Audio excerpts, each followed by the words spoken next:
Hello, I've made it. This is for the Scott the Woz collectible trading cards. This is card number 51.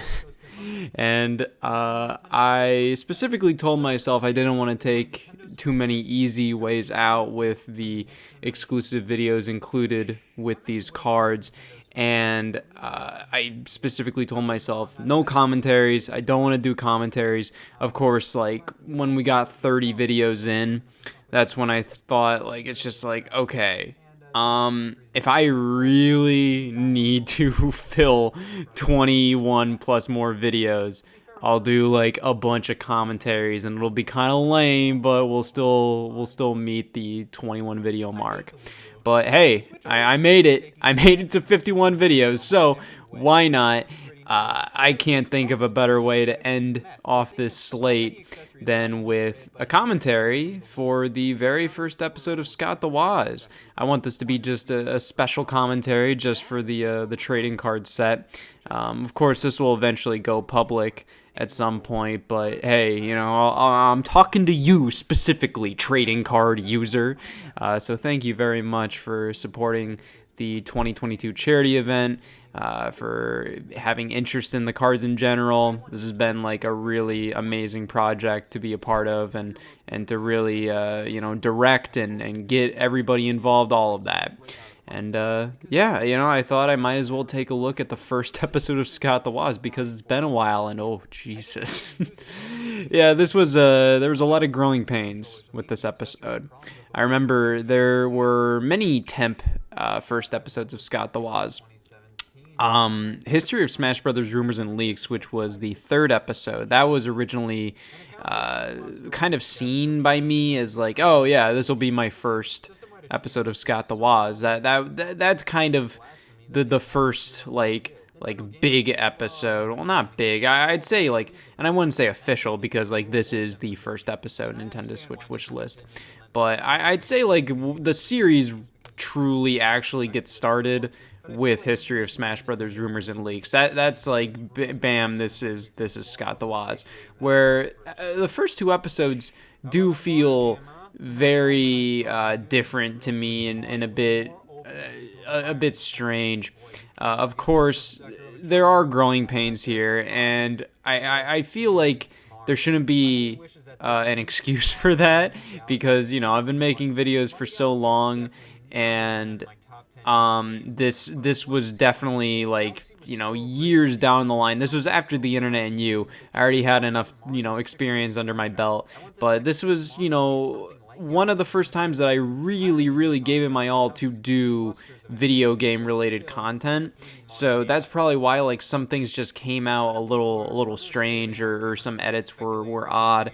I didn't think enough things through. Like when you see the live action shots, I use the Yeti the Blue Yeti microphone for the audio.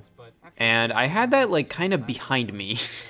I didn't know why. I think I kind of wanted the idea that like, oh well, it'll be kind of a visual part of the episode. But because of that, the audio does not sound great. This was also what you just saw was kind of an aesthetic I was like thinking of when I was editing the episode. I was just thinking like, oh well, what if I show the games via green screen? This was a bit before like I had the carpet aesthetic, I guess, for whenever there's a live action shot of like a game or a prop, whatever, in Scott the Woz. Most of the time you'll see oh god, I'm just looking at this. Oh man, come on, Scott, don't do that. Oh man, and so many of those games had green just keyed out. Oof. Yeah. This is definitely a little, as you can see, the the microphone just right behind me. Oh my god, why? It's just so poor quality. Oh man, and the game logos just pop it. Oh man, they're too big. This is just funny to look back on. But yeah, I was thinking like the green screen aesthetic would be kind of like a bit of a Scott the Woz, like just an element of the Scott the Woz series. Like, oh man, I'll show the games with green screen, and I didn't really do that after the first episode until more recently, within the past like couple seasons. Like I started doing that more frequently. It's just because now I'm just like to think of different ways to maybe show the games, different shots to do, all of that. This was also before I really wanted to show the difference between trailers and the footage that I had. As you can see, these are just full-blown like trailers ripped from like Nintendo's YouTube channel. And after this, I wanted there to be a visual distinction between what's a trailer, what is not footage captured by myself, and what is like archival footage, trailer footage, like commercial footage, all of that. And here I just made it full screen, where now I like to at least make sure like the trailer footage, of course with Scott the Woz episodes we have like the blue background and the red background. The red background is for trailer footage. And yeah, I like to make sure that like it is visually distinct.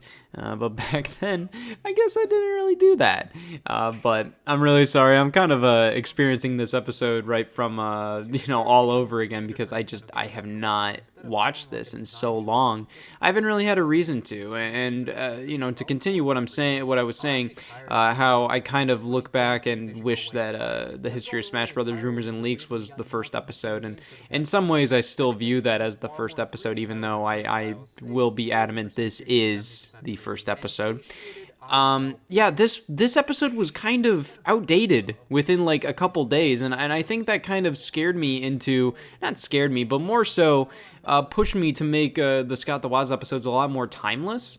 I'm not saying timeless as in like, oh man, this is something my grandchildren will be watching, but more so in the sense that I make sure to like, even down to like the words I use when I'm writing the scripts, I like to make sure that like there isn't anything that I'm saying that would date the episode in a year or two.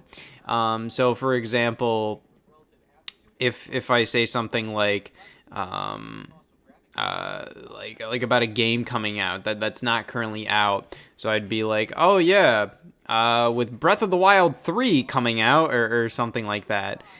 With Breath of the Wild 3 on the horizon, I thought I would take the opportunity to do this, and I'm like, no, can't. I'm not writing that.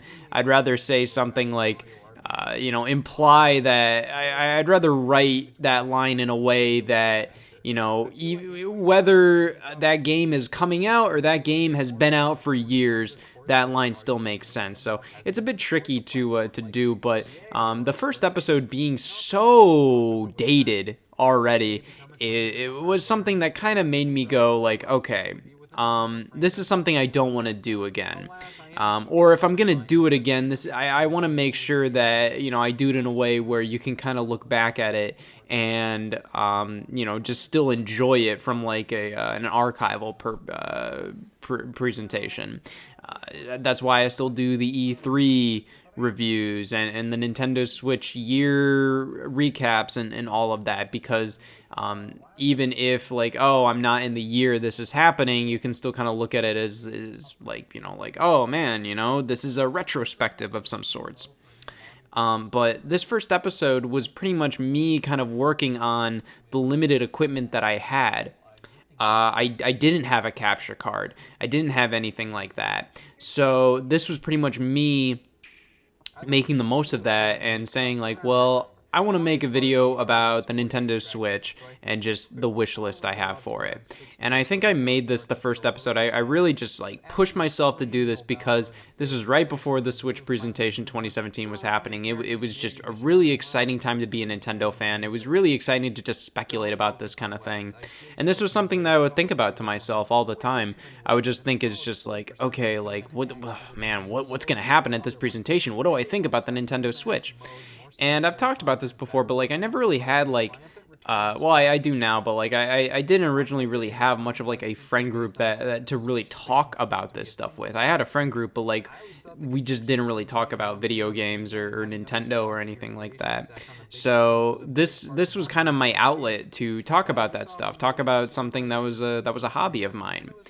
And it ended up working out because I feel like a lot of people that watched this also kind of liked the idea of like, you know, somebody talking about this kind of stuff. You know, there's millions of people that talk about this stuff online, but you know, sometimes it feels like you know, you just want to hear somebody ramble about this stuff, and you know, that's how I feel. And I'm really thankful that so many people feel that way too. It's an incredible feeling, and it's an incredible honor to be able to be a professional video game rambler for everybody. And this episode was definitely has some quirks to it. But some people have told me, like, they've said it's just like, oh, well, it still holds up. And I'm like, well, you know, I appreciate the sentiment. But overall, it is very rough around the edges, and I definitely know I rushed it out a bit to you know, just push ahead, just make a video. I just wanted to make a video and just be out before the Nintendo Switch presentation 2017 occurred, and I did, and I almost kind of felt like it's just like, oh man, I'm gonna be asked to do all these podcast appearances and discussions and all of that about the Nintendo Switch if I make this video right now, and then I'll make a review of the Nintendo Switch presentation 2017, and it'll be out within a day, and everybody will be so impressed. I don't know why I thought that. It's just like, oh wow, you made a video in a day? Oh my god. But yeah, you know, that just shows. It's just like, just keep working at it. Don't get discouraged if like people don't, you know, see what you're doing immediately, because hey, like there's a billion people posting online right now. Like it's really hard to find things, but if you keep at it, because this was the beginning where I just said like I'm gonna make videos every single week. And if you keep at it, you know, eventually more people will notice. And even if it's like a small group, I remember I still look back at like, you know, that year of 2017 and just posting a video and just getting like a couple comments and seeing those comments, and like a lot of them would be like mainstays, people that, you know, were there from the very beginning. People that were there every week going, it's just like, man, I like these videos, and it meant a lot to even just have that small group, and now it's become incredibly overwhelming. Thank you so much. Seriously, it's an honor to be able to talk about this first episode in this way. I never would have dreamed I would have been able to do this. I mean, like I was dreaming of it back then. I was like, man, wouldn't it be cool if I could you know, do a commentary on the first episode of this show, and people would care. And maybe people won't care. Maybe people will say like, man, Scott, you were saying a lot during this episode, and you weren't saying much. Please cut me some slack. I just made 50 videos. But thank you so much for supporting the trading cards. I just kind of wanted to, you know, bring it back to where it all started, to round out this series, and just talk over the first episode, because since this episode was so dated already, I don't really know if there's much reason to go back to this episode without it. But thank you so much. Of course, getting this final card doesn't mean like you completed the set. Rather, you just got the last card in the set. So, you know, this is more so a victory lap for me for finishing all the videos. So, yay me.